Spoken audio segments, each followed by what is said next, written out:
கிறிஸ்துவுக்குள் பிரியமுள்ள சகோதர சகோதரிகளே, பலன் தரும் தேவன் எபிசோட் 1937க்காய் கர்த்தரை துதிக்கிறேன், மகிமைப்படுத்துகிறேன். இந்த நாளிலும் எரேமியா 29ஆம் அதிகாரம் 13வது வசனம், உங்கள் முழு இருதயத்தோடும் என்னை தேடினீர்களானால் என்னை தேடுகையில் கண்டுபிடிப்பீர்கள். இஸ்ரவேல் ஜனங்கள் பாபிலோனிலே 70 வருஷம் அடிமைப்பட்டு கிடந்தார்கள். ஆண்டவர் சொன்னார், உங்களை சந்திக்க நான் வருவேன், நல்ல வார்த்தையை தருவேன்.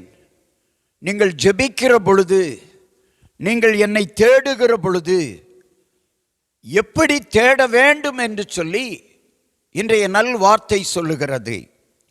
முழு இருதயத்தோடும் முழு ஆத்மாவோடும் தேடினீர்களானால் ஆண்டவரை பார்க்க முடியும். இந்த செய்தியை கேட்டுக்கொண்டிருக்கிற என் அன்பு விசுவாசிகளே, ஊழியர்களே, அல்லது ஆண்டவரை அறியாத ஜனங்களே, இன்றைக்கு உங்களுக்கு ஒரு வாய்ப்பு. முழு இருதயத்தோடு இயேசுவை தேடுங்கள். அரைகுறை இருதயத்தோடு இருக்கிறவர்கள் விசுவாசிகள் அல்ல. ஆபிரகாம் கர்த்தரை விசுவாசித்தான், அதை அவர் அவனுக்கு நீதியாக மாற்றி கொடுத்தார். உங்கள் வாழ்க்கையில் நீதிமானாக மாறி கர்த்தரை தேடுங்கள்.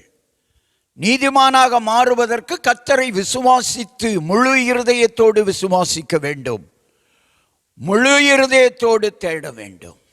உங்கள் பிரச்சனை மாற வேண்டுமா? வியாதி மாற வேண்டுமா? ஆண்டவரை முழு இருதயத்தோடு தேடுங்கள். முழு இருதயத்தோடு தேடினால், அப்படி தேடுகையில் கண்டுபிடிப்பீர்கள், காண்பீர்கள். உங்கள் பிரச்சனைகள் மாறும், உங்களுக்கு விடுதலை கிடைக்கும், உங்கள் சிறையிருப்பை கர்த்தர் மாற்றுவார். கண்களை மூடி ஜெபிக்கலாம். எங்களை நேசிக்கிற நல்ல தகப்பனே, இன்றைக்கு யார் யார் மீள முடியாத சிக்கலிலே தவித்து கொண்டு இருக்கிறார்களோ, இந்த செய்தியை கேட்டுக்கொண்டிருக்கிற ஊழியக்காரர்களே, விசுவாசிகளே, பிள்ளைகளே, மீள முடியாத சிக்கல் உங்களுக்கு இருக்கிறதா? கர்த்தரை தேடுங்கள். முழு இருதயத்தோடு கர்த்தரை தேடுங்கள். அரைகுறை இருதயத்தோடு அல்ல. சில சபைகளில் பெயருக்கு ஆராதனை நடக்கிறதை நான் அறிந்திருக்கிறேன். ஆவிக்குரிய ஆராதனை இல்லை.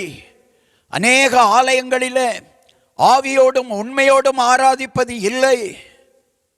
எனவே முழு இருதயத்தோடு ஆண்டவரை தேடுங்கள். ஆவிக்குரிய சபைகளில் பங்கு பெறுங்கள். ஆவிக்குரிய ஆராதனைகளில் பங்கு பெறுங்கள். நீங்கள் ஆவிக்குரிய சபைகளில் பங்கு பெறுகிற பொழுது அந்த ஆராதனை முடிவதற்கு உள்ளாக உங்களுக்கு விடுதலை கிடைத்துவிடும். நீங்கள் முழு இருதயத்தோடு ஆண்டவரை தேடுங்கள், அவர் உங்களுக்கு காணப்படுவார்.